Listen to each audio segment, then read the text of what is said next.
Hey Dave, thought I'd make a quick little video. I don't make these very often, but I was fucking laughing.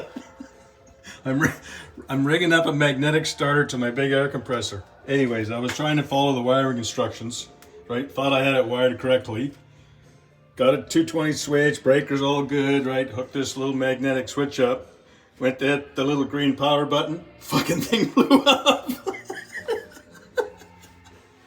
So here I am, high out here fucking with 220 power, and I said, that's probably not a smart fucking thing to do. That little fucking brain in my head turned on. Anyways, have a good day, have a good night, brother. Take a breath.